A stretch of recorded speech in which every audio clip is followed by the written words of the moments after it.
Divorce is perhaps one of the most difficult decisions people will make in their lifetime, but it becomes even more stressful when the divorce is not amicable. The couple does not get along, and there are custody visitation issues, leaving the child or children in question in the middle of it all. Add autism in the mix, and their ability to cope with all these changes might be a recipe for disaster. But it doesn't have to be this way. Please keep watching because I have a few tips that can help in these kind of scenarios.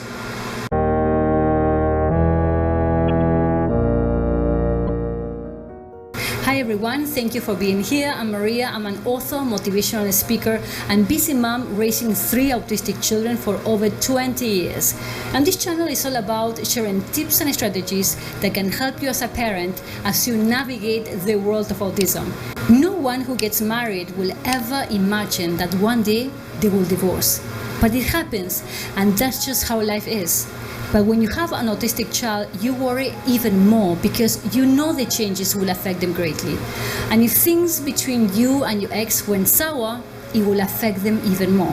One of the most common visitation issues is when one of the parents denies visitation to the other parent due to lack of child support. It is almost a form of punishment.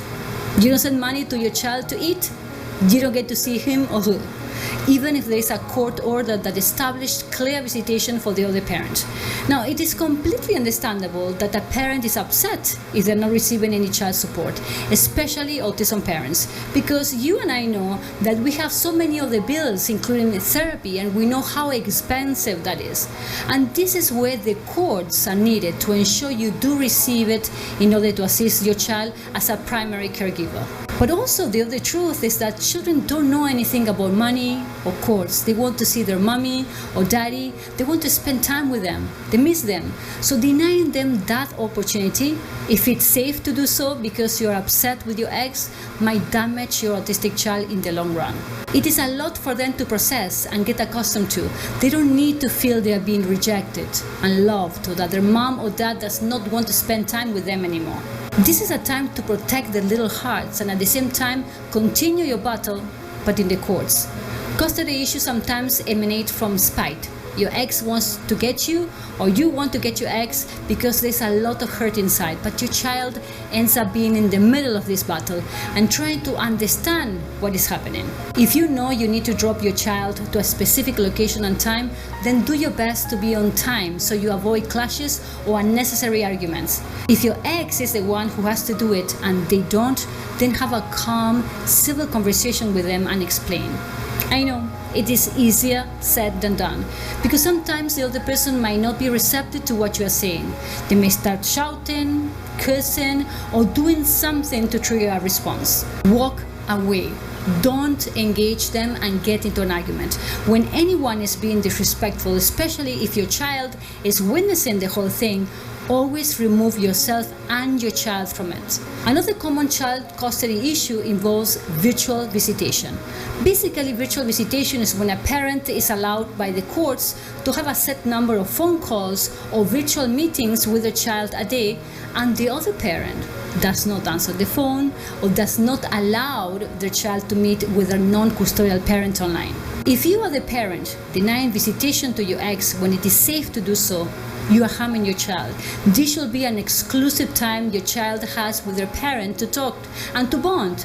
So you shouldn't be doing anything to jeopardize this. Just like in real face-to-face meetings, once you drop your child to meet their custodial or non-custodial parent, you sit back and allow that time to take place. It is okay. It is fine. It is how it's supposed to be. You shouldn't go to the house of your ex during visitation unless it's a true emergency. Remember, your goal is to have a civil, amicable relationship with your ex. So both parents have to be ready to put aside the differences, their pride, and ego, and work together for the benefit of their child.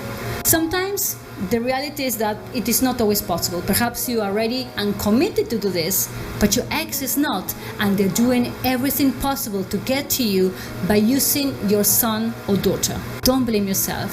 You are just human, and you are doing the very best you can. The most important thing is to ensure your child is safe and protect it at all times and hope for the best. Your child is not going to be young forever. They are going to get older. They will understand more. So continue doing the best that you can, but don't stop a parent from seeing the child, especially if your child wants to see them. I have another video that covers if your ex does not want to see their child at all and what you can do about it. If that is partially your situation or you know someone going through this, then have a look. This is definitely a sensitive topic, so I hope these tips can bring some things into perspective. I have other autism tips that I'm sure you will enjoy. Just click on them.